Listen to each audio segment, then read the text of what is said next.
chama Marilu Cabanhas. Bom dia, Marilu.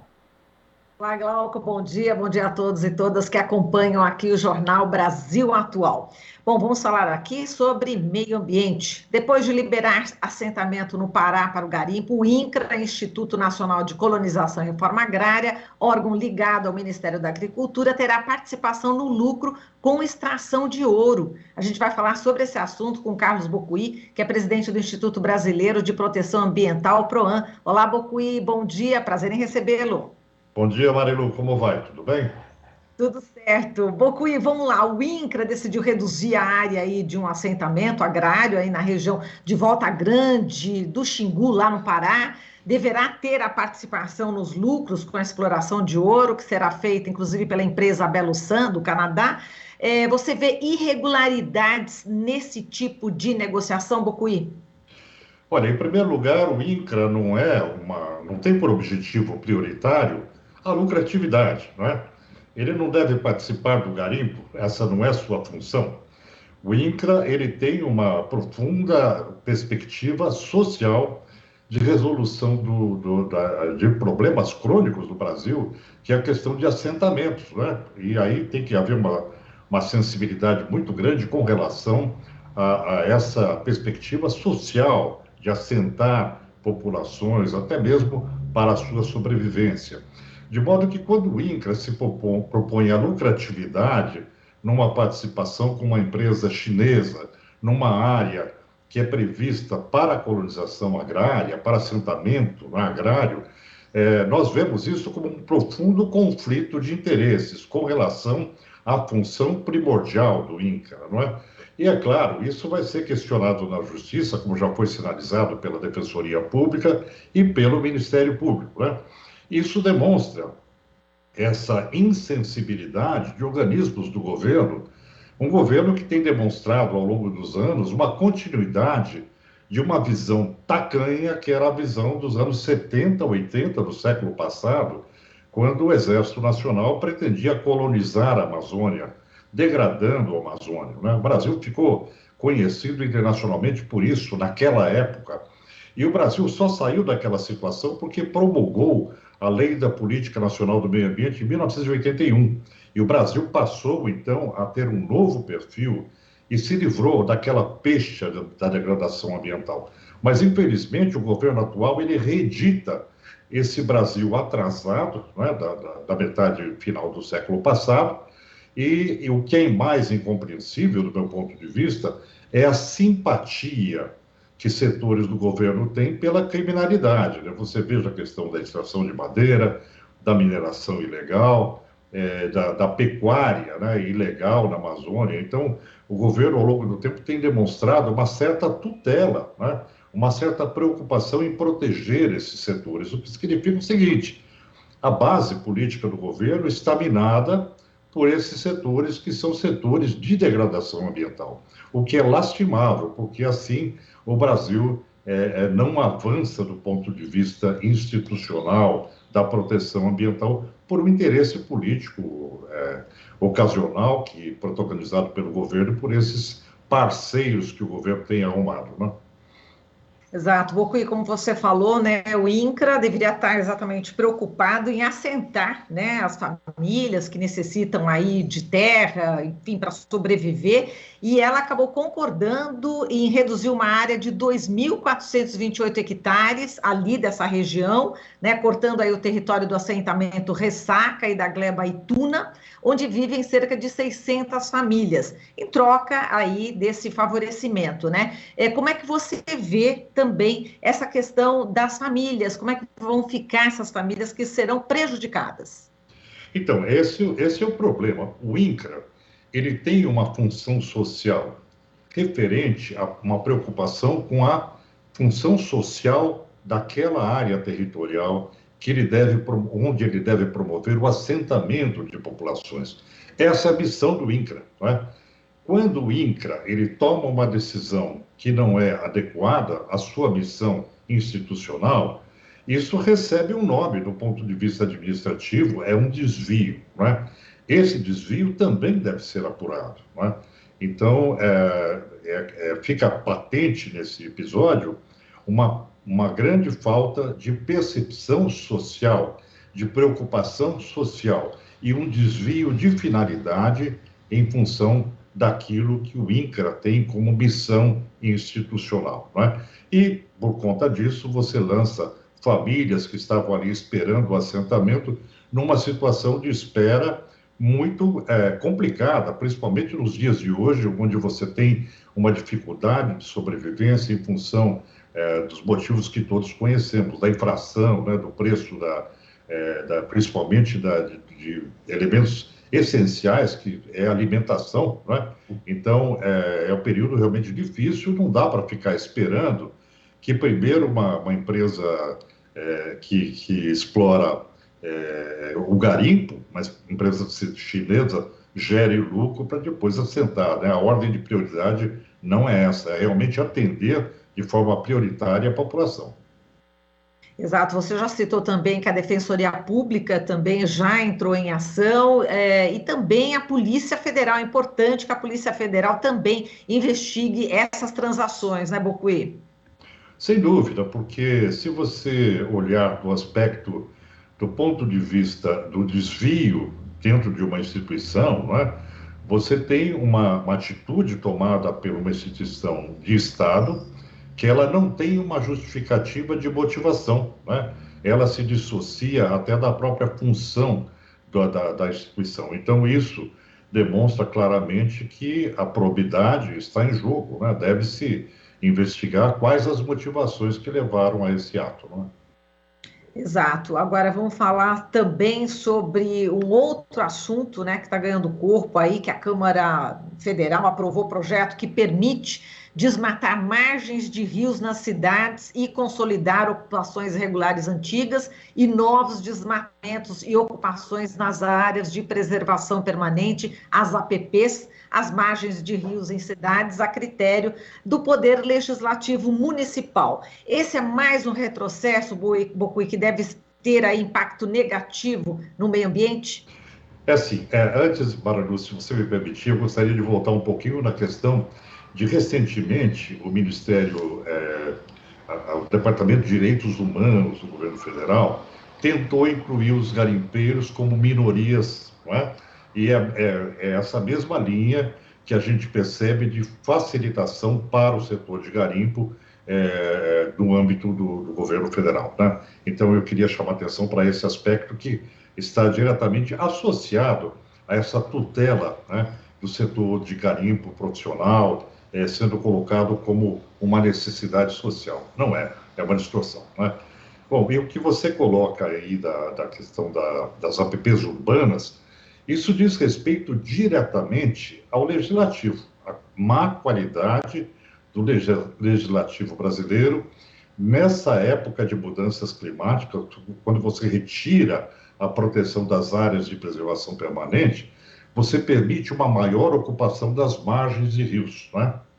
Então, qualquer justificativa que diga, não, não vamos promover isso em áreas de risco, de inundações. Quais são as áreas que não estão sujeitas a inundações diante das mudanças climáticas, não é? Não há mais previsibilidade na climatologia para episódios onde você tem o extrapolamento do leito do rio, porque a pluviometria mudou, ninguém consegue prever exatamente qual será o tamanho de uma tempestade que ela possa tomar aí as margens dos rios, né? Então, essa justificativa não funciona.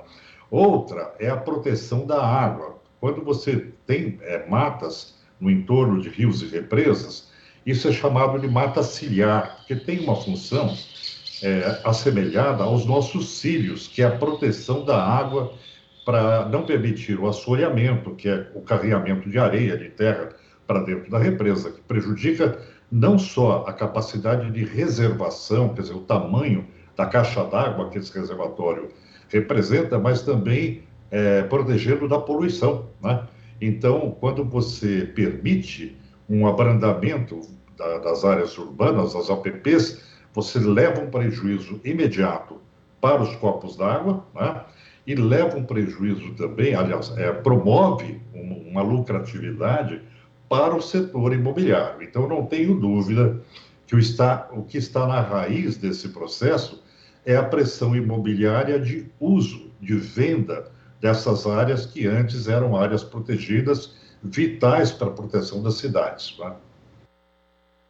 Exato, e portanto vai ser um prejuízo enorme, né? E hoje em dia, né, Bucuí, como você falou, temos aí enfim, as mudanças climáticas, e a gente está vivenciando no Brasil, pelo menos aqui no sul da Bahia e também no norte de Minas Gerais, aí inundações, 20 mil pessoas desabrigadas na Bahia. Realmente é um tema que nos é muito caro e é importante fazer esse alerta, né, Bocu? Eu queria que você fizesse essa relação também com o que está acontecendo aí no sul da Bahia e no norte de Minas Gerais.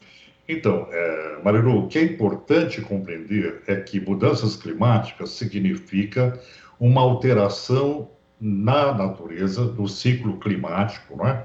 Que pode ser tanto de secura extrema, você pode ter secas, não chove, e quando chove, chove de forma muito intensa e concentrada. Essa é a tendência que se apresenta nesse cenário de mudanças climáticas. O que significa que as áreas que não eram áreas de risco, que não eram áreas onde as populações estavam vulneráveis, essas áreas passaram a ser áreas de perigo, de risco, porque você tem uma mudança no ciclo hidrológico e precipitações intensas. O que aconteceu na Bahia agora foi isso, né? Essa intempestividade do clima que promove chuvas excessivas concentradas em pouco período de tempo. Então, as áreas próximas dos rios, as margens dos rios, daquela região da Bahia, elas foram todas inundadas. Então, as casas que ali estavam, houve em muitos locais perda total, né, de bens daquela população, além do risco que a população corre quando elas têm esse episódio de inundação, né? Então, hoje, a lógica do uso e da ocupação do solo, principalmente em áreas urbanas, seria o de uma maior restrição na proximidade de corpos d'água. Essa é a tendência global, não adianta fugir daquilo que a ciência diz, não é? E, infelizmente, o nosso setor legislativo federal, acabou adotando uma postura completamente dissociada daquilo que a ciência diz. Então, aí também vem aquela questão do assentamento, né? Você tem toda uma perspectiva de motivação, de aspectos científicos, de aspectos sociais, que apontam para a resolução adequada dos nossos problemas. Mas nem o governo agiu bem naquele caso, né? Aliás, ele converteu o processo, dando para a iniciativa privada a exploração, e nem o legislativo agiu corretamente agora, porque ele dá também para a especulação imobiliária essas áreas que eram áreas de respaldo para a cidade, né? Que são áreas que você tem um afastamento por necessidade de segurança. Então, nós estamos assistindo um Brasil hoje, infelizmente, na contramão do desenvolvimento, né? Porque desenvolvimento não é crescimento, é uma forma de você levar ao crescimento da sociedade com sustentabilidade. E nós estamos passando por essa perda. Agora, o que ocorre quando você adota uma norma inadequada de uso e ocupação do solo em área urbana é que essas regiões vão ser rapidamente comercializadas e ocupadas.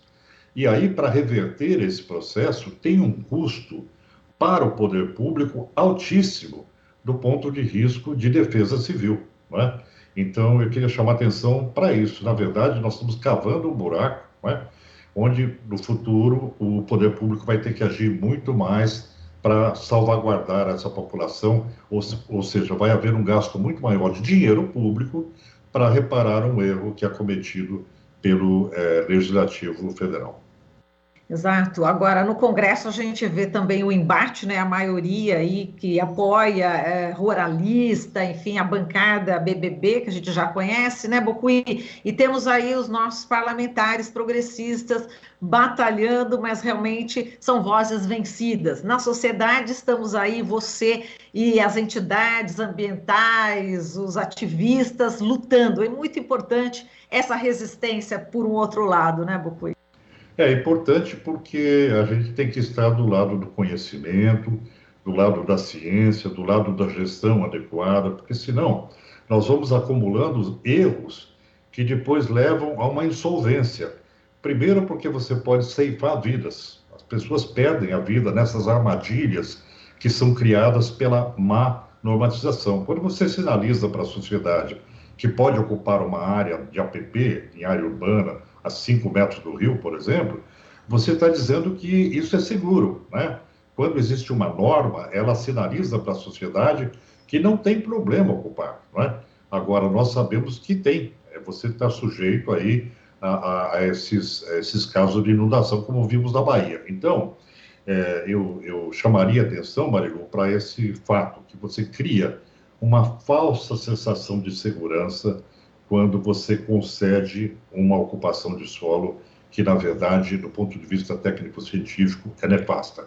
E outra coisa, você outorgar ao município a capacidade de dizer o que é ambientalmente adequado é uma temeridade, porque a grande proteção brasileira, em termos de recursos hídricos, ela ainda se reflete na área nacional, onde você tem que ter normas federais claras, né, para impedir que municípios tenham a capacidade de se tornar mais competitivos. Então, por exemplo, você pode ter um município que começa a abrandar todo o sistema de regramento no entorno de rios e represas, e outros municípios atendendo os princípios científicos.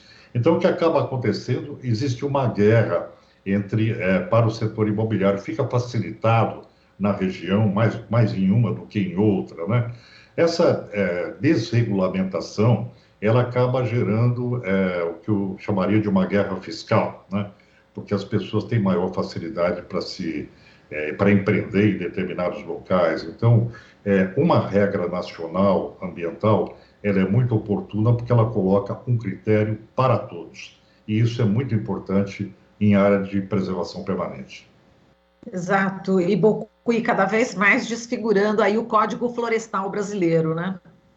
Então, a gente tem que perceber que o Código Florestal brasileiro, ele é um avanço extraordinário na medida em que ele mantinha um regramento para a proteção de uma riqueza que o Brasil tem. O Brasil é um país tropical, rico em florestas, rico em biodiversidade. Então, o Brasil construiu uma norma própria, eficiente, não é? Que protegia topo de morro, área de preservação permanente, área de entorno de rio, áreas de declividade, ou seja, as áreas de preservação permanente em acordo com a grande biodiversidade brasileira e a grande riqueza tropical e equatorial que o Brasil tem.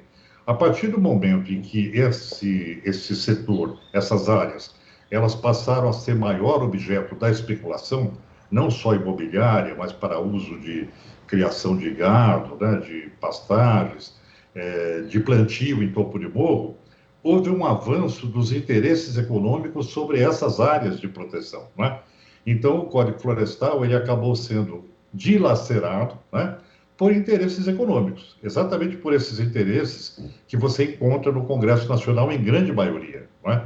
Então, o que me preocupa muito é que esses efeitos, eles demonstram o mal maior, eles demonstram um Congresso Nacional que faz a defesa do interesse privado e não do interesse público, né? Então, essa qualidade do nosso legislativo demonstra que você tem instalado no setor legislativo brasileiro, federal, um grande conflito de interesses entre o que é público e o que é privado, né? E nós precisamos melhorar essa relação. Hoje, essa relação é mais ou menos de 3-1. Você tem, em 4 votos, você tem 3 votos anti-sustentabilidade e 1 voto pró-sustentabilidade dentro do Congresso Nacional. Ou seja, nas próximas eleições, nós vamos ter que tomar muito cuidado com o pedigree ambiental dos nossos deputados e senadores, elegendo pessoas que vão estar lá realmente para defender a coisa pública, não é? E não defender os interesses, muitas vezes, da sua própria gênese, né? Pessoas que são oriundas do agronegócio, estão lá para defender os negócios pessoais. É lamentável que o Brasil ainda tenha um parlamento nessas condições, né? Um país tão rico como o Brasil, né? Sem dúvida. Tá certo, Bocuí. A gente agradece aqui toda a sua análise. Um forte abraço para você. Até uma próxima. Eu que agradeço, Marilu. Um abraço. Até mais. Até mais. Falamos aqui com Carlos Bocuí, presidente do Instituto Brasileiro de Proteção Ambiental, PROAM. Você está ouvindo Jornal Brasil Atual. As notícias que os outros não dão.